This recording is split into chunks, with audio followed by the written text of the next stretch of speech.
القصة بتاعتنا النهاردة بتبدأ بقطرة مياه ذهبية نزلت من السماء على الأرض، ومن القطرة دي طلعت وردة سحرية. الوردة دي كان عندها قدرة غريبة، أي حد مريض أو مصاب بتشافيه. عدت السنين وظهر في مملكة قريبة من البحر ملك، وملكة الناس كلها بتحبهم. الملكة في شهور حملها الأخيرة بس كانت تعبانة جدا، وكل يوم حالتها بتسوء ومفيش أي حاجة هتنقذها غير قوة الوردة السحرية. الملك على طول بعت الحراس يدوروا عليها ويجيبوها، وفي نفس الوقت كان في ست عجوزة اسمها جودزل. الست دي كانت مستخبية وبتستغل الوردة دي عشان تفضل شابة على طول، لكن حراس الملك وصلوا للوردة وخدوها ورجعوا بيها، وبالفعل سحر الوردة شفى الملكة ورجعها زي الفل. وبعدها خلفت بنت جميلة وسموها ريبونزل. الملك والملكة عملوا احتفال كبير بميلادها، وكانوا بيطلقوا فوانيس مضيئة في السماء، لكن جودزل ما سكتتش ورجعت لهم تاني. وعرفت ان سحر الوردة انتقل لشعر الريبونزل. جودزل جربت تقص خصلة من شعرها، بس اكتشفت ان اول ما الشعر يتقص السحر بيختفي. ساعتها ما كانش قدامها حل غير جودزل ما كانش عندها حل غير انها تخطف ريبونزل وتربيها عندها عشان تفضل تستفاد من شعرها وتعيش شباب على طول. وفعلا اخدتها لبرج عالي بعيد جدا وربتها كانها بنتها. كل سنه في يوم ميلاد ريبونزل الملك والملكه كانوا بيطلعوا فوانيس مضيئه في السماء على امل ان بنتهم في يوم من الايام ترجع لهم. عدت السنين وكبرت ريبونزل، وكان عندها حربايه صغيره صاحباها وبتلعب معاها طول الوقت. ورغم كل ده كان حلم ريبونزل الوحيد انها تخرج من البرج اللي قضت فيه حياتها كلها. وفي الناحيه التانيه كان في لص مشهور اسمه فلين رايدر. فلين سرق تاج من القصر الملكي وجري بيه وهو بيتنطط من فوق السطوح عشان يهرب من الحراس. ونرجع تاني لريبونزل، كانت بتستخدم شعرها الطويل عشان تسيب جودزل تطلع للبرج. وفي اليوم ده طلبت من جودزل انها تخرج بره لاول مره عشان بكره عيد ميلادها الثامن عشر وتشوف الفوانيس المضيئه. لكن جودزل فضلت تخوفها وقالت لها ان العالم بره مليان وحوش، ولو خرجت هتكون في خطوره كبيره جدا. جودزل في الاخر قالت لريبونزل اسمعي كلامي يا بنتي، اوعي في يوم تفكري تخرجي من البرج ده، العالم بره خطر ومليان وحوش. وسابت ريبونزل ونزلت. ومن الناحيه التانيه فلين رايدر كان لسه بيجري وبيهرب من الحراس بعد ما سرق التاج. فضل يجري ويتنطط من فوق البيوت لحد ما وصل عند حصان ابيض، واللي هو كمان كان عايز ياخد التاج منه. بس فلين قدر يضحك عليه ويفلت منه. واول ما لف لقى نفسه قدام برج عالي جدا، برج ريبونزل. ما لقاش قدامه غير انه يطلع البرج عشان يستخبى. اول ما دخل ريبونزل مسكته وضربته على دماغه بالطاسه، وقع مغمي عليه. في ساعتها ريبونزل سحبته وخبته جوه الدولاب، وكانت مبسوطه جدا انها قدرت تحمي نفسها بنفسها ومش ضعيفه زي ما جودزل طول عمرها بتقول لها. رجعت جودزل من بره وريبونزل حاولت تفتح معاها موضوع الخروج تاني، بس المره دي جودزل اتعصبت عليها جدا وزعقت وقالت لها انسي يا ريبونزل، انسي الكلام ده خالص. ريبونزل خافت تحكي لها عن اللي مستخبيه جوه الدولاب وسكتت، لكن جالها فكره. طلبت من جودزل انها تجيب لها شويه حاجات مخصوصه من السوق، حاجات صعب تلاقيها بسرعه وبتاخد وقت طويل. وفعلا جودزل صدقت ومشيت عشان تجيب لها الطلبات، وقالت لها هتتاخر كام يوم. فلين منه اول ما فاق لقى نفسه متكتف ومربوط، وريبونزل واقفه قصاده بتساله انت مين وعرفت مكاني هنا ازاي. فلين حاول يبرر بس هي استغلت الموقف وقالت له بص يا سيدي، انت هتخرجني من البرج وتوريني المصابيح المضيئه اللي بشوفها كل سنه، وانا بالمقابل هرجع لك التاج بتاعك اللي انا مخبياه. فلين ما كانش قدامه حل فوافق وحكى لها كل اللي حصل، وانه اصلا كان بيهرب من عصابته اللي عايزين ياخدوا التاج منه. وفعلا ريبونزل اول مره في حياتها تخرج من البرج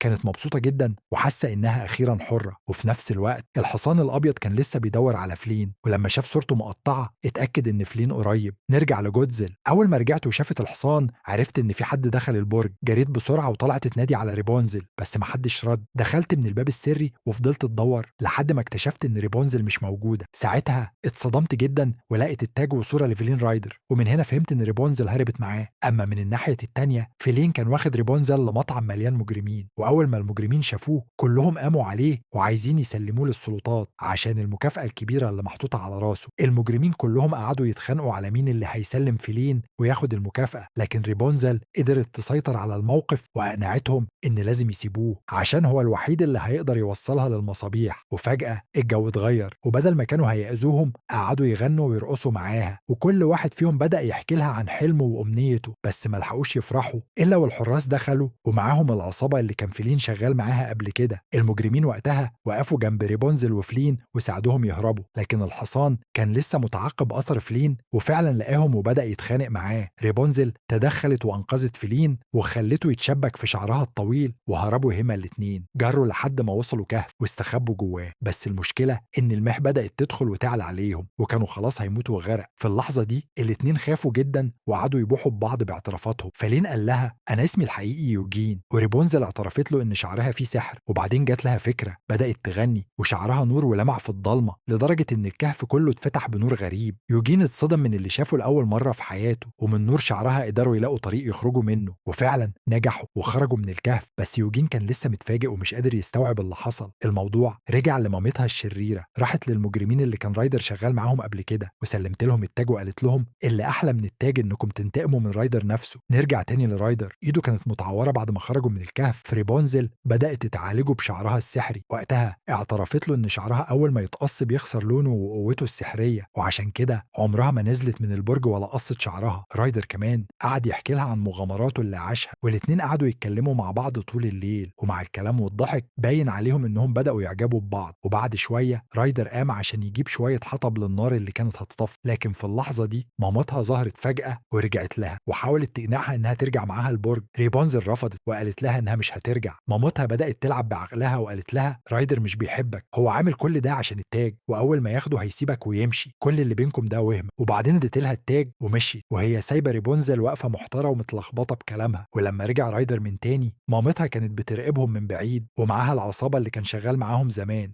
اليوم خلص وناموا، وتاني يوم الصبح رايدر صحي لقى وش الحصان اللي مش بيطيقه قدامه. ريبونزل حاولت تهدي الموقف بينهم وفعلا عرفت تسيطر على الحصان وتصالحهم على بعض، ومن هنا الحصان وافق يساعدهم ووصلهم لحد المدينة. وأول ما دخلوا البنات الصغيرين جروه على ريبونزل وبدأوا يلموا شعرها الطويل، وهي لعبت معاهم وفرحت جدا. وبعدها وقفت قدام لوحة كبيرة فيها صورة الملك والملكة وبنتهم الصغيرة، بس ريبونزل ما خدتش بالها إن البنت دي شبهها وكملت لعب وضحك مع الأطفال في الشارع.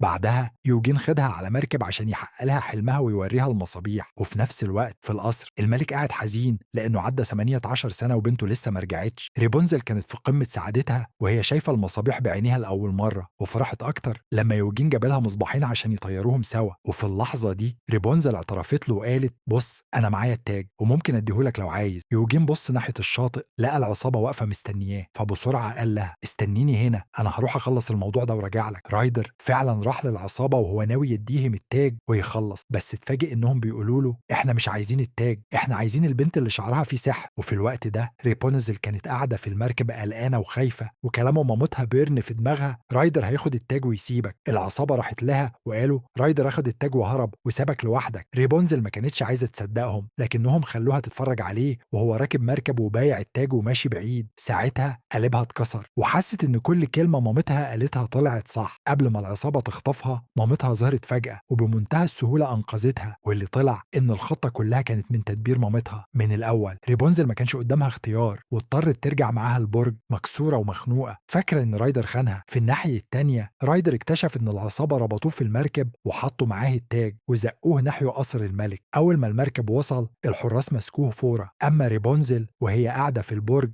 لقت ورقة من اللي جوه المصابيح، الورقة مرسوم فيها صورة الملك والملكة وبنتهم الصغيرة. ساعتها ريبونزل بدأت تربط الأحداث وشافت إن البنت دي هي نفسها، وهنا فهمت الحقيقة، هي الأميرة المفقودة. ريبونزل في اللحظة دي خلاص اكتشفت الحقيقة، وقفت قدام جزل وقالت لها أنا الأميرة المفقودة، أنت اللي خطفاني من أهلي. جزل حاولت تهديها وتلعب دور الأم الحنونة كالعادة، لكن ريبونزل ما كانتش مصدقة ولا كلمة. فجزل قلبت على وشها التاني وابتدت تعصب عليها وتوريها حقيقتها الشريرة. وفي الناحية التانية رايدر كان محبوس في السجن ومستني حكم الإعدام بسبب كل اللي عمله، لكن المجرمين اللي ريبونزل قابلتهم في المطعم قرروا يساعدوه، وبمساعدة الحصان كمان اللي كان بيكرهه في الأول قدروا يهربوه من القصر. رايدر جري بأقصى سرعة مع الحصان لحد ما وصل للبرج وفضل ينده ريبونزل ريبونزل، بس ما كانش في رد. وفجأة شعرها نزل من البرج. رايدر طلع بسرعة متخيل إنها اللي ساعدته، لكن أول ما وصل فوق اتصدم. ريبونزل كانت مربوطة واللي نزل شعرها مش هي، دي جزل الشريرة. طول ما ريبونزل بتحاول تفك نفسها علشان تعالج رايدر، جزل قالت لها أنا هسيبك تعالج تعالجيه، بس مقابل كده هتفضلي هنا في البرج للأبد ومش هتخرجي من حد. ريبونزل اضطرت توافق عشان تنقذ رايدر، بس وهي بتساعده رايدر قرر يضحي ويخلص الحكاية كلها، وماسك حتة إزاز كانت جنبه وقطع شعر ريبونزل. في اللحظة دي الشعر فقد سحره ولونه اتحول للبني، وجازل رجعت ست عجوزة جدا. ولما بصت في المراية وشافت نفسها اتصدمت وانهارت، ولما حاولت تمسك نفسها وقعت من فوق البرج وماتت. ريبونزل جريت على رايدر عشان تعالجه، بس للأسف معرفتش. فضلت تبكي وتعيط بحرقة، وفجأة دموعها نزلت عليه والسحر اشتغل من تاني. رايدر صحي وفضل يبص لها بخوف ودهشة، وبعد ما طمنها خدها وراحوا سوا للملك والملكة. ولما شافوها ما صدقوش نفسهم، بعد 18 سنة شافوا بنتهم الأميرة راجعة لحضنهم. الفرحة كانت مالية القصر كله، والمملكة كلها احتفلت برجوع الأميرة المفقودة. وفي الآخر رايدر اتجوز ريبونزل وسط فرحة كبيرة من الناس كلها. الملخص ده بصوت عامر محمد. ما تنسوش تعملوا لايك للفيديو وتشتركوا في قناة فيلم مختصر على يوتيوب. وبس كده، سلام.